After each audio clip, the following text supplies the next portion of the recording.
There is a single rule that appears again and again in every serious historical survival record, whether you're looking at ancient armies, frontier settlers, polar expeditions, or modern wars. It isn't glamorous. It doesn't sell gear. It doesn't fit neatly into a checklist. But history never broke it, not once. And, modern survival advice routinely ignores it. That rule is simple. Survival favors adaptability over preparation. Not preparation in the sense of knowledge or training, but preparation as rigid planning, fixed loadouts, and the belief that you can gear your way through uncertainty. History shows relentlessly that the people who survived weren't the ones with the best equipment. They were the ones who adjusted fastest when their plan failed. Modern survival culture often sells certainty, lists, systems, preset kits. But, history tells a different story. Every major historical disaster shares a common thread. The initial plan fails almost immediately. Weather changes, terrain lies, enemy behavior defies expectations, supply lines collapse, tools break. The people who survive are not the ones who cling to the original plan, but the ones who abandon it early.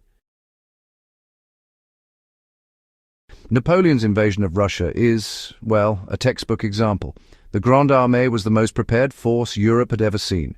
Uniforms, logistics, supply wagons, planned routes, everything was set. But when the environment changed and supply failed, all that preparation just became dead weight. Soldiers who adapted by scavenging, altering clothing, changing movement patterns, and, ignoring doctrine survived longer than those who followed orders to the letter. The plan didn't save them. Adaptation did. Equipment is designed for specific conditions. Skills are portable. That's why, history consistently favors people who understood principles rather than tools. WWWI soldiers learned this quickly. Men who knew how to regulate body heat, pace movement, improvise shelter, and read terrain survived conditions that killed better-equipped troops. When winter gear froze solid, skills mattered. When rations ran out, skills mattered. When weapons jammed, skills mattered. This is why experienced soldiers stripped gear instead of adding it. They trusted what they could do, not what they carried. A skill weighs nothing. A tool always has a cost.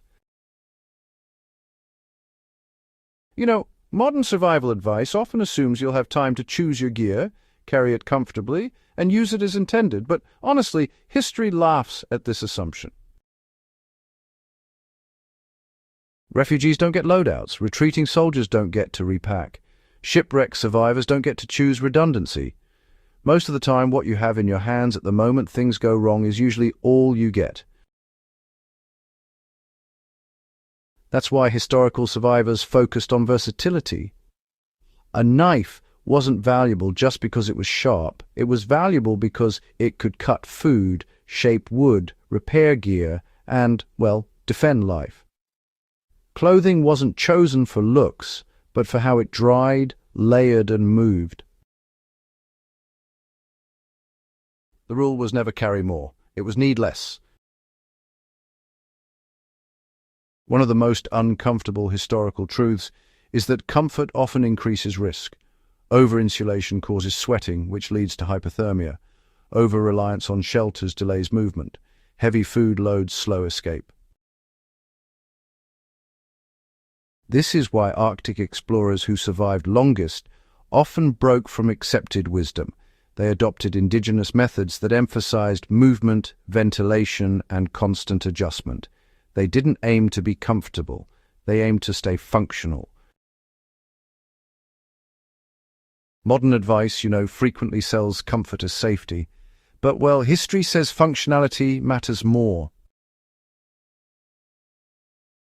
Adaptability is not just physical, it's mental. Survivors across history really share a willingness to discard assumptions quickly. Prisoners of war who survived captivity adapted routines, expectations, and even identity to changing conditions. Pilots who escaped behind enemy lines abandoned mission thinking and instead shifted to civilian survival. Settlers who survived famine changed diets, habits, and social structures. Those who clung to how things should be often didn't make it. Modern survival content rarely trains this mindset because it's hard to package. You can't sell adaptability in a box. Every army rewrites its manuals after war, not before. That's because real survival exposes flaws doctrine couldn't predict. World War II manuals assumed fixed fronts. Korea exposed cold weather failures. Vietnam exposed jungle realities. Desert Storm exposed mechanical assumptions. Each time the survivors were the ones who quietly broke rules to meet reality. History rewards rule breakers who understand principles. The rule that never broke was adaptability. Everything else did. If you want historical survival to actually inform modern life, the lesson isn't to copy old methods blindly, it's to understand why they worked. So, learn how to manage energy, not just calories. Learn how to regulate heat, not just layer clothing. Learn how to navigate without tools, not just with them. And learn how to improvise repairs, not just buy replacements. Most importantly, practice abandoning plans. Practice changing routes. Practice solving problems without your preferred tools. That discomfort is honestly the point. History never rewarded people who were ready for everything. It rewarded people who were ready to change. Across centuries, continents, and conflicts, the same truth holds. When survival was tested hardest, adaptability beat preparation every time. The people who lived were not the best equipped. They were the least rigid. Modern advice often ignores this because it's inconvenient, unsellable, and uncomfortable. History doesn't care. If you take one lesson from every war, expedition, and collapse humanity has endured, let it be this. Survival isn't about what you bring. It's about what you're willing to let go of.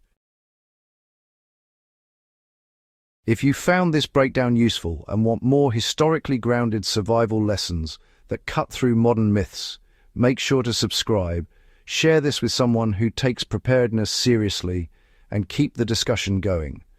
History still has a lot to teach us if we're willing to listen.